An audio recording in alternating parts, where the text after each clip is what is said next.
ॐ अज्ञानतिमिरान्धस्य ज्ञानञ्जनशलाकया चक्षुरुन्मिलितं येन तस्मै श्रीगुरुवे नमः। नमो विष्णुपादाय कृष्णप्रेष्ठाय भूतले श्रीमते भक्तिवेदान्तस्वामिन्निति नामिने।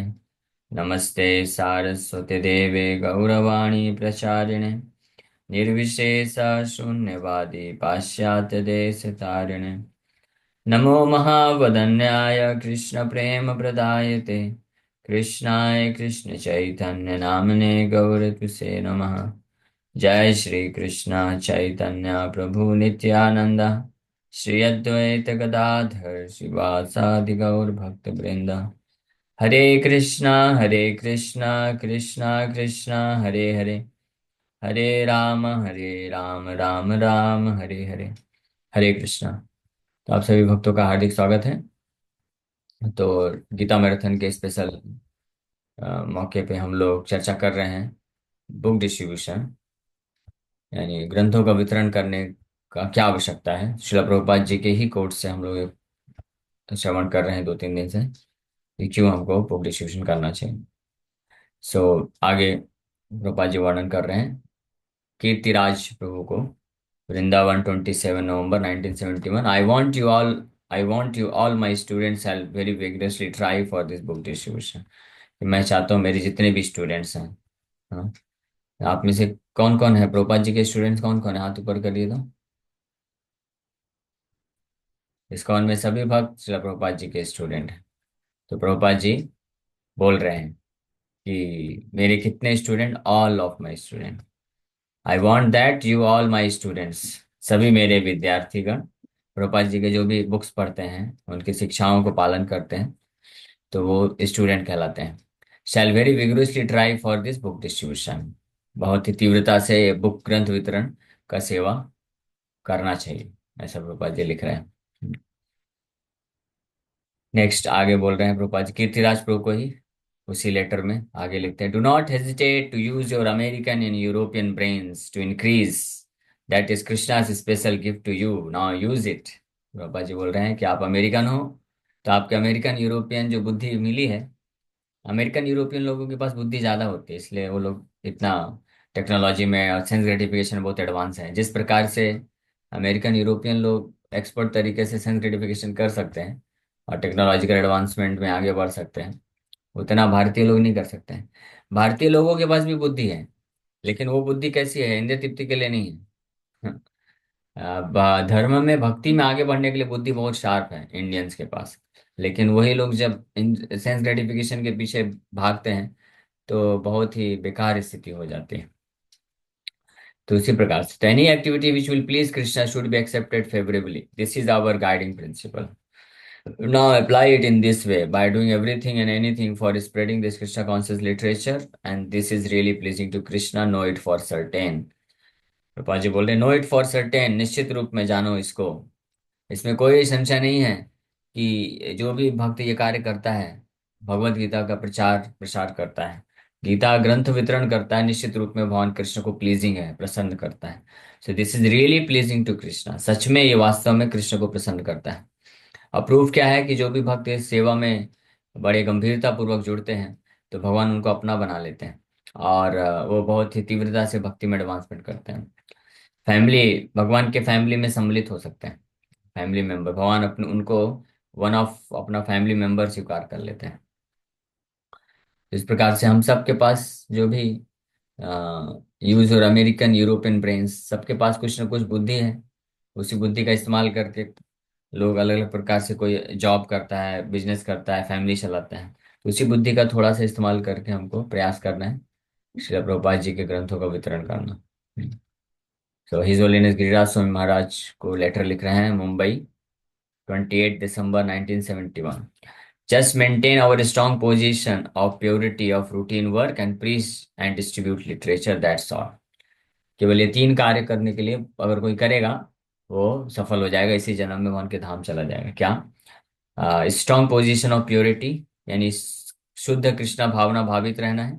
वो कैसे? 4 नियम का अच्छे से पालन करके, मॉर्निंग प्रोग्राम करके, 16 माला कम से कम जप करके, भागवत कथा सुन के, और फिर प्रचार और ग्रंथों का वितरण करके, अगर ये कार्य कोई कर लेता है तो दैट्स ऑल कंप्लीट।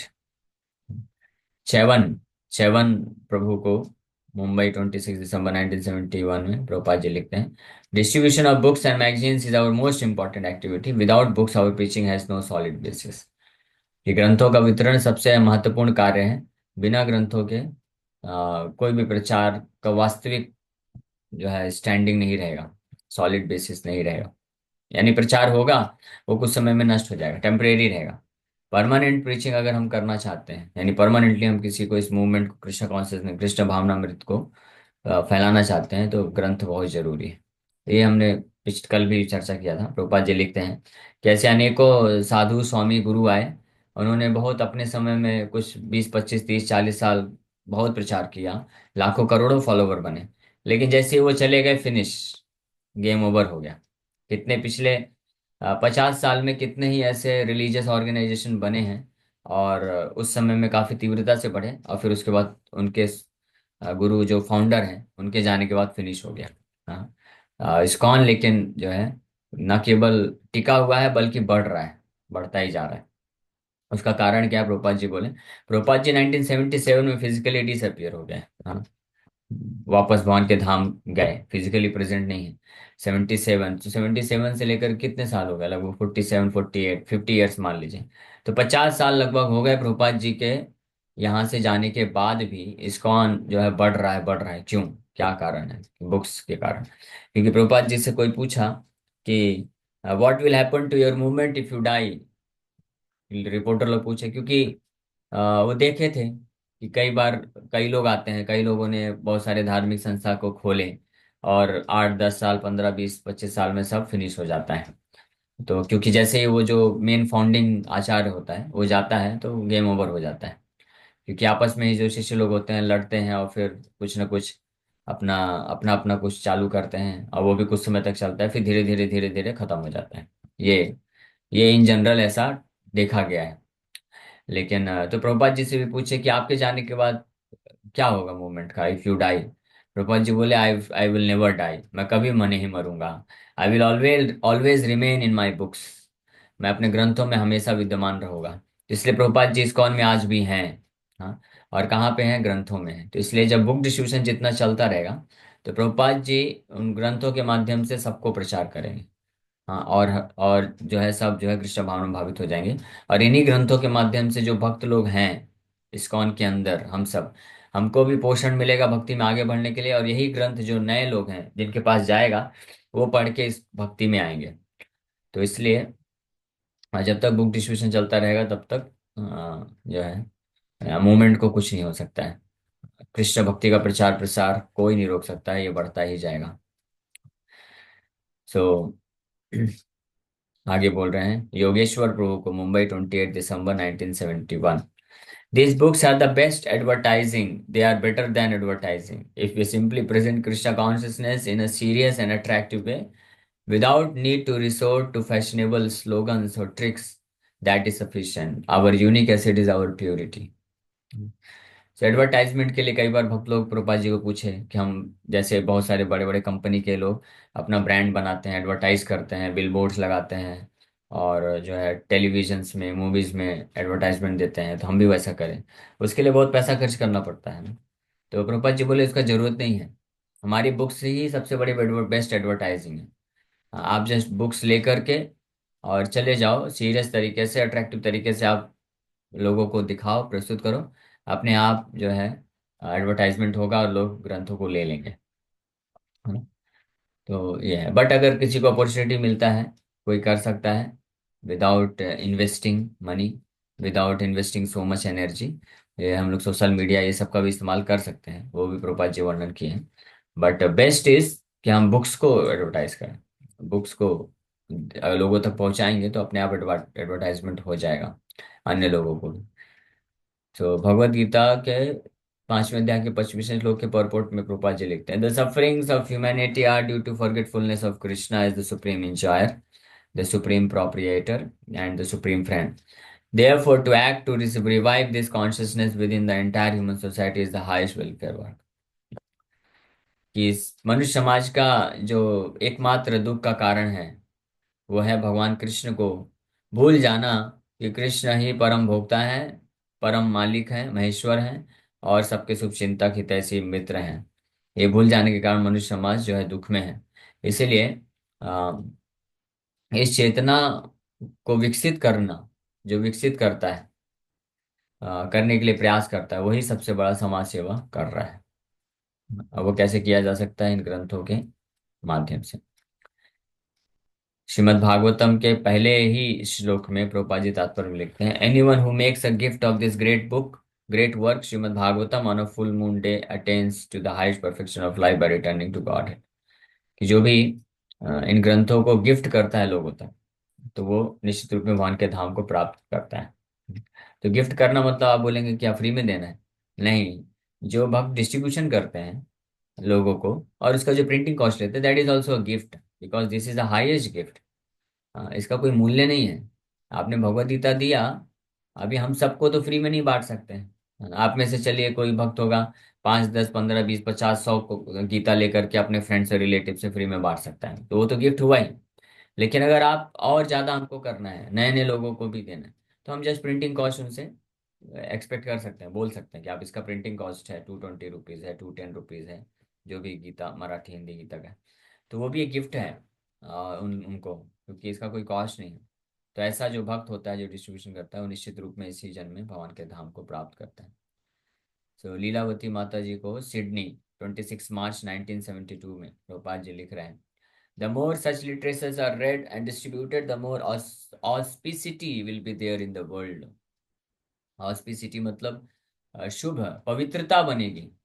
जितनी मात्रा में इन ग्रंथों को अ, वितरण किया जाएगा, जितनी मात्रा में इन ग्रंथों को लोग पढ़ेंगे, और उतनी मात्रा में समाज में पवित्रता आ जाएगी। क्योंकि ये ग्रंथ जो है प्रभुपाद जी के, एक एक लाइन में पवित्रता है। क्यों पवित्रता है?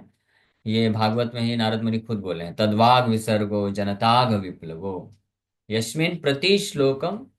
हाँ, यस्मिन् प्रति श्लोकम नामानि अनंतस्य, अनंतस्य महिमा अंकितानि च। भगवान अनंत के, यानी कृष्ण के नाम रूप गुण लीलाओं का जो है यशोगान है, जिसके हर श्लोक में ऐसे ग्रंथ है, जिनके हर लाइन में। तो वो क्या होता है? जनताग विप्लवा।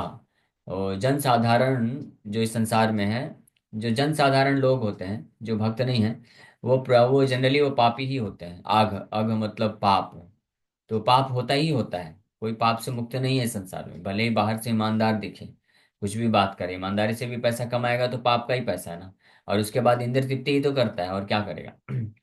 इस संसार का जो सो कॉल्ड पाप है, हाँ, कहा जाने वाला पाप है, वो तो पाप है ही है। लेकिन जो सो कॉल्ड पायस एक्टिविटी है, that is also sinful activity, वो भी पाप ही है और कुछ नहीं। हाँ, ईमानदारी से, मैं ऑलरेडी एग्जाम्पल दिया हूँ कि 4 चोर लोग बैंक को लूटते हैं और उसके बाद बोलते हैं ईमानदारी से बांटो भाई। हाँ, तो पाप ही तो है, और क्या है? ईमानदारी से सेंस ग्रेटिफिकेशन करना, ऑनेस्ट थीप बोल सकते हैं, ऑनेस्टली सिंफुल एक्टिविटी का। हाँ, ईमानदार तरीके से पाप कार्य में लगे रहना। हाँ, ये जो स्पेशली ये जो आ, आ, हम भक्त के लिए नहीं बोल रहे हैं, भक्त का अलग केस है। जो भक्त नहीं है, जो कृष्ण को स्वीकार नहीं करते हैं, नास्तिक हैं स्पेशली, और ज्यादातर लोग नास्तिक ही हैं। बाहर से धर्म का आचरण भले करेंगे, वो गणपति का सीजन आएगा, नवदुर्गा का सीजन आएगा, और बहुत सारा अलग अलग सीजन आता रहता है, तो उसमें वो लोग जरूर वो सब कार्य करेंगे। लेकिन कुछ ना कुछ उनका मटेरियल मोटिवेशन होता है, उनको कोई कोई ही नहीं पड़ी रहती है कि हमको किसी देवताओं को प्रसन्न करना है, उनका सेवा करना है, भगवान को सेवा करना है। सब अपना अपना मटेरियल बेनिफिट चाहते हैं। हाँ, तो इसलिए वास्तव में कोई कोई जो है आस्तिक है ही नहीं, सब नास्तिक है। और शास्त्र में तो, पुराण में तो यहाँ तक बोल दिया गया है कि जो देवताओं को वर्शिप करते हैं भगवान नारायण से स्वतंत्र समझते हुए, यस्तु नारायणम देवम ब्रह्म रुद्रादि दैवतम समत्वेन विक्षेप सा पाषंडी भवे ध्रुवम। ध्रुवम मतलब निश्चित रूप में वो पाखंडी है, वो नास्तिक है। उसको कोई भगवान पे, किसी देवता में विश्वास नहीं है। जैसा व्यक्ति जो किसी भी देवी देवताओं का कोई भी प्रकार का धर्म का आचरण करता है बिना प्रॉपर अंडरस्टैंडिंग के कि कौन नारायण परम भगवान है, और सब हम सब उनके दास हैं, देवी देवता भी उनके जो एजेंट हैं, और केवल कुछ भौतिक लाभ प्राप्त करने के लिए, अपने मन की संतुष्टि के लिए, समाज को दिखाने के लिए अगर कोई ये सब कार्य करता है, तो वास्तव में वो दिखावटी है, वो नास्तिक है। तो इस दृष्टिकोण से मोर देन 95% लोग जो है वो एथिस्ट हैं, नास्तिक है, पाषंडी है। और जो भी नास्तिक है, एथिस्ट है, पाखंडी है, वो निश्चित रूप में उसका जीवन जो है पापमय होता है। हाँ, तो पाप तो रहता ही है। और ये पाप होने के कारण ये जो क्युमुलेटिव सिन सिन होता है, ये पूरे समाज में एक अपवित्रता को जनरेट करता है, इम्प्योरिटी। हाँ, और उसके कारण समाज में क्लेश ज्यादा से ज्यादा बढ़ते जाते हैं। ज्यादा से ज्यादा लोग दुखी होते हैं, बहुत ज्यादा से ज्यादा एक्सीडेंट्स होते हैं। और जो ये सब डिजास्टर्स आते हैं, महामारी आती है, बाढ़ आता है, सूखा पड़ता है, ये सारी चीजें क्यों आती है? क्योंकि लोगों का जो जीवन है पापमय हो चुका है। हाँ, भगवान रामचंद्र के टाइम पे, राम राज्य के समय में लोगों को पता ही नहीं था कि बाढ़ क्या होता है, सूखा क्या होता है, डाइवोर्स क्या होता है। ये सब पता नहीं था। यहाँ तक कि ये भी नहीं पता था कि तनाव क्या होता है, स्ट्रेस। तनाव शब्द था नहीं उनके डिक्शनरी में, किसी को पता ही नहीं था। अगर किसी को जाके आप पूछेंगे कि भाई ये मेरे को तनाव हो रहा है, तो उसको इसलिए तनाव आ जाएगा ये सोच सोच के कि तनाव क्या होता है। उसको समझ में नहीं आएगा। लोग इतने सुखी थे, क्यों? क्योंकि पूरे लोग जो है रामचंद्र के भक्त थे, और सही तरीके से जीवन यापन करते थे, तो इसलिए पवित्रता थी। तो जब पवित्रता रहती है, तो ये सारे जितने भी कैलेमिटीज हैं, डिजास्टर हैं, हाँ, उपद्रव हैं, समाज में क्लेश हैं, ये अपने आप नष्ट हो जाते हैं, खत्म हो जाते हैं।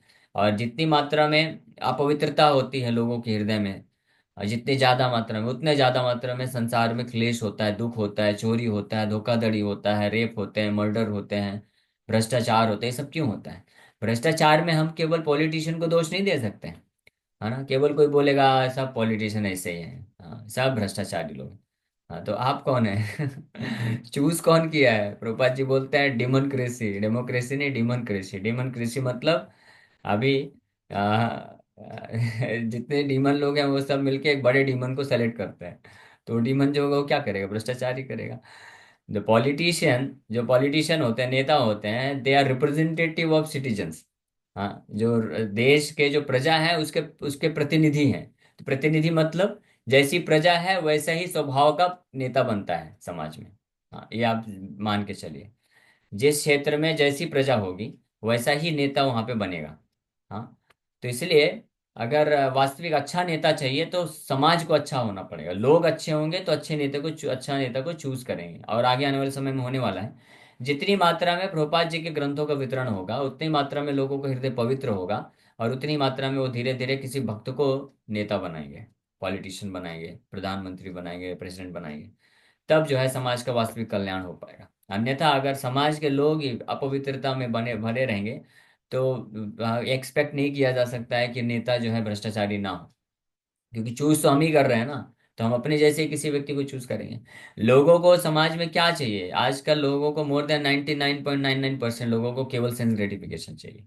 इसलिए जो व्यक्ति सेंस ग्रेटिफिकेशन दे सकता है उसी को चूज करते हैं, उसी को नेता बनाते हैं। और जो सेंस ग्रेटिफिकेशन देने के लिए तत्पर है, तो वो उससे ज्यादा मात्रा में तत्पर है सेंस ग्रेटिफिकेशन करने के लिए, खुद इंद्र तृप्ति, इंद्र भोग करने के लिए। इसलिए जब वो पोस्ट पे पहुंचता है, तो दिखाने के लिए लोगों को सेंस ग्रेटिफिकेशन देता है, यानी पाप में लगाता है, और खुद भी अपना खूब ज्यादा पाप करता है, यानी भ्रष्टाचार करता है। तो भ्रष्टाचार का कारण ये है। भ्रष्टाचार का कारण क्या है? कि जो लोग चूज कर रहे हैं, जो वोट दे रहे हैं, उनका हृदय जब तक शुद्ध नहीं होगा तब तक वो ऐसा नेता चूज कर ही नहीं सकते हैं कि वो भ्रष्टाचार से मुक्त हो। तो इसीलिए कहने का मतलब ये है कि ज्यादातर लोग, जो पॉपुलेशन है आज समाज में, वो अघ अघ मतलब पाप से भरी पड़ी है। इसलिए इन ग्रंथों का वितरण बहुत जरूरी है। ये जब ग्रंथ पहुंचेंगे लोगों के पास, इसको केवल रखने मात्र से, अगर कोई पढ़ता भी नहीं है, सबके घर में प्रभुपाद जी की बुक्स अगर पहुंच जाए ना, उसी से क्युमुलेटिव तरीके से, क्युमुलेटिव का मतलब होता है कि सबका मिला करके एक पवित्रता उत्पन्न हो जाएगी संसार में।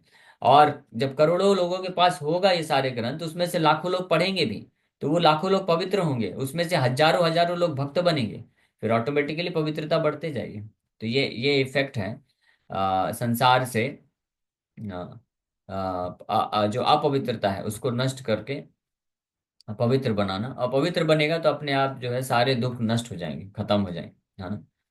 तो हमारे जीवन में जो दुख आता है वो समाज के, हम समाज का हिस्सा है ना, इससे समाज के कारण आता है। हाँ, हम मान लीजिए आप अगर किसी नाव में बैठे हैं, तो नाव के आप जिस क्षेत्र में बैठे हैं, और नाव में कहीं पे होल हो चुका है, हाँ, तो वहां से पानी आ रहा है, तो आप बोलेंगे मैं वहां से उठ के दूसरी जगह चला जाता हूँ मैं अपने आप को बचा लेता हूँ। तो बचने वाले हैं क्या? वो नाव में जितने लोग हैं सब के सब डूबने वाले हैं। छेद कहीं पे भी हो, पानी आएगा तो पूरी नाव को डुबाएगा। उसी प्रकार से लोग जो है इस बात को समझ नहीं पाते हैं। वो सोचते हैं कि समाज में अलग अलग प्रकार के दुख हैं, कष्ट हैं, मैं क्या करता हूँ, मैं अपने आप को और अपने फैमिली वालों को अलग सेव कर लेता हूँ। अरे कैसे सेव करेंगे? पूरे समाज में ही पानी गिर रहा है पूरे नाव डूबने वाली है, आप एक जगह से दूसरी जगह जाएंगे तो जब पानी भरेगा तो आपको भी प्रभावित करने वाला है। इसीलिए ये हर व्यक्ति की जिम्मेदारी है कि समाज को सुधारने पे हमारा सुधार होगा। ये एक बहुत महत्वपूर्ण चीज है। मैं जब कॉलेज में था तो हमारा कॉलेज का डायरेक्टर इस बात को बोला था, फर्स्ट ईयर में ही थे, उन्होंने ओरिएंटेशन लिया था, तो ये समझाया था कि एथिकल इंजीनियरिंग के ऊपर सेमिनार लिया था डायरेक्टर, खुद बहुत अच्छा डायरेक्टर था वो, कृष्णा कॉन्शियस था, इसको उनको फॉलो भी करता था। तो वो ये बात समझाया था वहाँ पे कि आप कॉलेज में एडमिशन लिए हैं नॉट टू बिकम इंजीनियर। हाँ, इंजीनियर बनने के लिए आप एडमिशन नहीं लिए हैं। हाँ, आपको समाज को, सोसाइटी को आपको देना है, इसलिए आप लोग आए हैं यहाँ पे। हालांकि कोई फॉलो नहीं करता है, वो बस फर्स्ट टाइम सेमिनार हो जाता है, बाकी सब अपना अपना फिर लग जाते हैं कि मुझे कैसे अच्छा कैंपस प्लेसमेंट मिले, मुझे कैसे अच्छा पैसा मिले। वो किसी को कोई पड़ी नहीं है कि मुझे समाज के लिए कुछ कंट्रीब्यूशन करना है, वो नहीं रहता। लेकिन एटलीस्ट उन्होंने शिक्षा तो जरूर दिया था।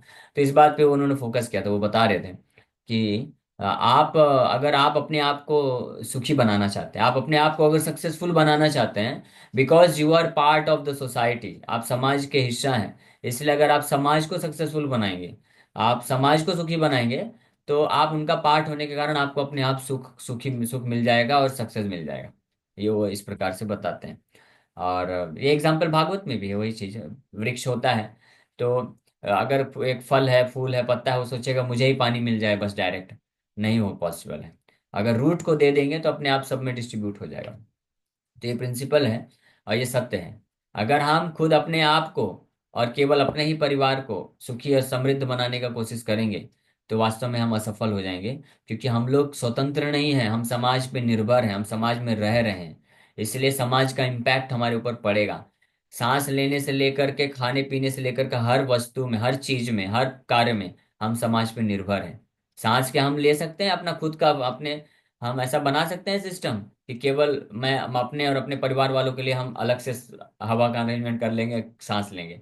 आपको सांस तो वही लेना पड़ेगा ना जो समाज में सबके पास आ रहा है, और सब लोग पापी रहेंगे अगर, पॉल्यूशन करेंगे, तो वही पॉल्यूटेड एयर आपको पीना पड़ेगा, वही गंदा पानी पीना पड़ेगा। अभी बड़े बड़े सिटीज में तो ऐसा हाल हो गया है कि पानी नहीं है। वो क्या करते हैं कि जो पूरे बिल्डिंग में जितने भी फ्लैट्स हैं, जो टॉयलेट होता है, बाथरूम होता है, उसी पानी को वापस से रिसाइकल करके लोग को पिलाते हैं। सोचिए, मैं जब पहली बार सुना तो हैरान हो गया, ऐसा भी होता है क्या? कोई पानी ही नहीं है, कहाँ से पानी लाएंगे? तो उसी पानी को रिसाइकल करके फिल्टर वगैरह लगा करके वही वापस से जाता है, उसी से फिर लोग पीते हैं, उसी से कुकिंग करते हैं। अब भक्त का क्या होगा बेचारा, वो तो भगवान के लिए कुकिंग कैसे करेगा? बड़ी समस्या हो गई। तो ये स्थिति है। तो कभी ये नहीं सोचना चाहिए कि हम समाज से अलग होकर के अपने आप को सुखी बना ले, हो ही नहीं सकता, पॉसिबल ही नहीं है। क्योंकि सांस लेना, पानी पीना, खाना, चलना और ट्रैवल करना, हर जगह हमारे ऊपर इम्पैक्ट पड़ेगा। जो ओवरऑल सोसाइटी का मूड होगा, कॉन्शियसनेस होगा, पूरे समाज का जो कॉन्शियसनेस होगा, वही हमारे लिए इम्पैक्ट करने वाला है, इफेक्ट, प्रभाव डालने वाला है। इसलिए हमारा जिम्मेदारी है कि पूरे समाज के जो चेतना को हम पवित्र बनाएं और कृष्णा कॉन्शियस बना दें, तो इमीडिएटली हम भी उसका लाभ प्राप्त कर लेंगे। और ये कार्य हो सकता है बड़े जोरों शोरों से ग्रंथ का वितरण करके। जैसे ही सबके पास अगर भगवान की पुस्तकें पहुंच जाएंगे, ग्रंथ पहुंच जाएंगे, तो ऑटोमेटिकली धीरे धीरे उनके जीवन में पवित्रता आएगी। भले ही वो शुरू में स्वीकार न कर पाए, क्योंकि अपवित्रता, पाप होने के कारण लोग जो है संसार में भगवान को स्वीकार नहीं कर पाते हैं। हाँ, लेकिन अगर एक बुक ले लिया कोई, घर पे रख भी दिया मात्र है, तो उससे उसको एक स्वीकृति मिल जाएगी। और धीरे धीरे जो है वो समय आने पे पढ़ेगा भी उसको, और जैसे ही पढ़ेगा तो और पवित्र तो होता जाएगा। तो ये बुक इतनी पावरफुल, इसलिए प्रभुपाद जी बोले कि मेरे बुक का, इन पुस्तकों का, इन ग्रंथों का अगर कोई एक पेज पढ़ लेता है तो उसका जीवन सफल हो सकता है, पूरी तरह से सफल हो सकता है, मतलब भगवान के धाम को प्राप्त कर सकते हैं। फिर प्रभुपाद जी बोले कि नहीं, एक पैराग्राफ भी पढ़ ले अगर कोई, फिर बोले एक लाइन भी अगर कोई पढ़ ले, एक शब्द भी कोई पढ़ ले, तो जो है सफल हो सकता है उसका जीवन पूरी तरह से। और नहीं पढ़ता है, जस्ट स्वीकार कर लेता है कोई भी व्यक्ति। आप, कई बार भक्तों को लगता है कि अरे हम इतना ग्रंथ वितरण करते हैं, कोई पढ़ता तो है नहीं, वापस से पन्नी की पन्नी पैक लगी रखी रह जाती है। तब भी कोई प्रॉब्लम नहीं है, कम से कम वो देखेगा तो है तो सही। और उसने ग्रंथ को स्वीकार किया और कुछ डोनेशन दिया अपनी तरफ से कृष्ण की सेवा के लिए, तो उससे सुकृति बढ़ती है। और फाइनली निश्चित रूप में ये टाइम बॉम्ब की तरह होता है, कभी ना कभी इन ग्रंथों को कोई ना कोई तो पढ़ ही लेता है और वो निश्चित रूप में भक्त बन जाता है ना। तो इसलिए सभी भक्तों को बिल्कुल प्रयास करना चाहिए, अपनी तरफ से जितना बेस्ट पॉसिबल है हमको करना चाहिए कि हम लोग ग्रंथों का वितरण करें। कितने भक्त हैं, अगर सब भक्त लोग ये डिसाइड कर लें कि एक महीने में हम कम से कम 1 बॉक्स, 2 बॉक्स, 3 बॉक्स करेंगे, तो ऑटोमेटिकली बहुत वितरण हो सकता है। ज्यादा समय नहीं लगेगा, 8-10 साल के अंदर पूरा समाज सुधर सकता है। और उसका फिर उसको आपको उसका आपको भी लाभ मिलेगा बहुत ज्यादा, है ना। क्योंकि इस्कॉन में लाखों भक्त लोग हैं कनेक्टेड, लेकिन सब लोग करते नहीं हैं, सब लोग सीरियस नहीं हैं। हाँ, कुछ ही भक्त लोग बस कुछ हजार की संख्या में हैं जो लोग ज्यादा मात्रा में वितरण करते हैं। लेकिन अगर लाखों भक्त हैं, सब लोग सीरियस हो जाएंगे, सब लोग केवल एक साल में, ये मैराथन मंथ है, 100-100 गीता कर दें, कितना हो गया सोचिए। 100 गीता कर दिया तो 1 करोड़ ऐसे ही हो गया वहीं पे खत्म हो गया। हाँ, 1 करोड़ इस प्रकार से और बढ़ाया जा सकता है। तो इसलिए हमारे भी ऑनलाइन क्लासेस में 200, 250, 300 भक्त लोग हैं। तो सबको कम से कम ये लेना चाहिए कि हम, ये कम से कम मिनिमम बता रहा हूँ कि कम से कम हम 100 गीता तो कर दें। 100 गीता कोई कठिन कार्य नहीं है। आप बस अपने जितने भी रिलेटिव्स हैं, फ्रेंड्स हैं, उनको फोन कॉल तो करिए, बताइए, समझाइए, वैल्यू समझाइए कि ये गीता जयंती का शुभ अवसर है, आप गीता लीजिए। अगर गीता है तो गीता आप अन्य लोगों को गिफ्ट करिए। ये इस महीने में गीता जयंती के अवसर पे भगवत गीता लेना और अन्य किसी को गिफ्ट करना या डिस्ट्रीब्यूट करना, वितरण करना, कि आप लीजिए और आप किसी को पैसे में आप पहुंचाइए ऐसे लोगों तक जिनके घर में नहीं है। और उनको जिनके पास अगर है गीता किसी और अलग अलग अलग एडिशन की होती है, तो उनको समझाइए कि इस्कॉन की गीता में श्लोक है, शब्दार्थ है, अनुवाद है, व्याख्या है। और ये गीता पढ़ के जो विदेशी लोग हैं जो पूरी तरह से पाप में थे, वो लोग भी भक्त बन गए। तो इसलिए ये गीता रखिए और इसको भी पढ़िए, तब आप वास्तविक रूप में गीता को समझ प्राप्त कर पाएंगे। तो इस प्रकार से रिक्वेस्ट करिए, निश्चित रूप में आप 100 लोगों को बात करेंगे, उसमें से 8, 10, 15 लोग ले सकते हैं। और इस तरह से और ज्यादा लोग को बात करिए, लेंगे लोग, है ना। और कहीं पे मार्केट है, वहां पे जाके डिस्ट्रीब्यूट कर सकते हैं। अलग अलग हर किसी के आसपास कोई न कोई मंदिर होता है, वहां पे कुछ ना कुछ फंक्शन होता है, शाम को लोग बहुत सारे लोग आते हैं, तो एक छोटा सा टेबल लेके बैठ जाइए, वहां पे 10-12 गीता रखिए और लोगों को दिखाइए। इतना भी कोई करेगा ना तो कुछ लोग आकर के ले लेंगे, हाँ, भगवत गीता, और उसको लाभ मिल जाएगा। और वो जब भक्त बनेगा तो आपके प्रति बड़ा कृतज्ञ होगा, बोलेगा बहुत बहुत धन्यवाद, आप जो है गीता लेके आए। हाँ, तो इस प्रकार से हमको ये प्रयास करना चाहिए। ओके, समय हो गया, यहीं पे विराम करते हैं। Thank you very much. Hare Krishna. Hare Krishna Prabhu ji, दंडवत प्रणाम। Prabhu, one Hare line Krishna. जो आपने कहा, it's like a time bomb, थोड़ा सा इसको एक्सप्लेन कर सकते हैं क्या? एंड हाँ, टाइम प्योरिटी बॉम्ब वाला भी इसलिए है, क्या? जी। हरे कृष्ण। हाँ, तो टाइम बॉम्ब इसलिए है क्योंकि आप बस गीता दे दीजिए किसी को, कुछ लोग होते हैं उस समय रिलक्टेंट होते हैं कि नहीं नहीं नहीं चाहिए, अभी समय नहीं है, ये है। उनको बोलने का बस, ये महीना बहुत ऑस्पिशियस है, पवित्र है, ज्यादा कुछ खर्चा नहीं है, 220 रुपये आप लेके तो रखो, कम से कम गीता तो रखो। आपको भी कभी मौका समय ऐसा हो सकता है, या आप किसी को दे सकते हैं, किसी कोई जरूरतमंद होगा तो उसको दे सकते हैं, गिफ्ट कर सकते हैं। तो कम से कम एक आप इंस्ट्रूमेंट तो बनिए लोगों के कल्याण के लिए, कुछ तो कार्य करिए धर्म का। हम जो भी जॉब धंधा करते हैं उसमें क्या है, सब आपको मालूम है कितना पाप होता है। तो कम से कम ये गीता के वितरण में अपना योगदान दे करके आप एक कंट्रीब्यूशन करिए। तो इस प्रकार से करेंगे तो लोग ले लेते हैं, भले ही उनको इच्छा नहीं है लेने का और पढ़ने का। लेकिन कालांतर में ऐसा होता है, क्योंकि हर किसी के जीवन में कुछ ना कुछ ऐसा दुख सुख आता रहता है। तो कई कई बार लोग जो है 1 साल, 1.5 साल, 2 साल बाद पढ़ते हैं और फिर भक्त बन जाते हैं, या वो नहीं पढ़ते तो उनके घर में कोई उनका फैमिली मेंबर होता है, बच्चे होते हैं, वाइफ होती हैं, या अन्य कोई रिलेटिव होते हैं, वो लोग देख के वो लोग पढ़ लेते हैं। तो इसलिए टाइम बॉम्ब है, हम कुछ कह नहीं सकते कि कब किसको जरूरत पड़ जाए, कब किसको क्लिक कर जाए, भगवान प्रेरित कर दे और वो पढ़ के भक्त बन सकता है, लाइफ उसका सुधर सकता है। ओके, यस अंश प्रो। हरे कृष्ण प्रभु। तो हरे कृष्ण। प्रश्न नहीं था मेरा, बट एक्चुअली ऐसा है कि जैसे हम अपना प्रोडक्ट सेल करते हैं, ठीक है, तो प्रोडक्ट सेल करने पे तो हमको एक मोटिव होता है कि हमको पैसे अर्न करने हैं। तो वो हमको ना प्रेरित करता है हम लोग सेल करने के लिए। बट वो चीज, वैसी ही चीज हमको चाहिए भगवत गीता सेल करने के लिए या उसको डिस्ट्रीब्यूट करने के लिए, कि हम करें कि इससे हमको क्या, हम भगवान से कनेक्ट कर पाएंगे और हमको खुद को अच्छा लगेगा। एक बार जैसे आदत हो गई तो रेगुलर बेसिस पे होने लगता है। तो उसके लिए कैसा करना चाहिए कि अंदर से आना चाहिए, नहीं मुझे मेरा ही है, मुझे करना है। यस, उसी के लिए तो पूरे लेक्चर में हम लोग चर्चा किए कि जैसे पैसे कमाने के लिए लोग इतने तत्पर होकर के खूब जॉब करते हैं, मेहनत करते हैं। तो हमको वास्तविक में अगर किसी को सुख चाहिए, तो सुख तो आपको तभी मिलेगा जब समाज सुखी होगा, आप समाज के पार्ट हैं। तो समाज को सुखी बनाने के लिए इन ग्रंथों का वितरण करना चाहिए, तब आपको वास्तविक सुख मिल पाएगा, है ना। अगर कोई व्यक्ति ये सोचेगा, अरे कितने सारे लोग हैं, करोड़ों लोग हैं, इतने पापी लोग हैं, कहाँ हम समाज को सुधार पाएंगे। एक एक आप तो प्रयास करिए, आप अपने क्षेत्र के लोगों को तो प्रयास करिए। और इस प्रकार से हर जगह हजारों लाखों भक्त हैं, सब लोग अगर मिलकर करेंगे तो इम्पैक्ट क्यों नहीं होगा। वो बहुत बड़ा ब्रिज बनाना था लंका के लिए, गिलहरी थोड़ी ना सोची अरे कहाँ मैं बना पाऊंगी, कहाँ मैं छोटी सी हूँ। वो सोची मैं अपना तो सेवा करूँ, राम भगवान प्रसन्न हो जाएंगे।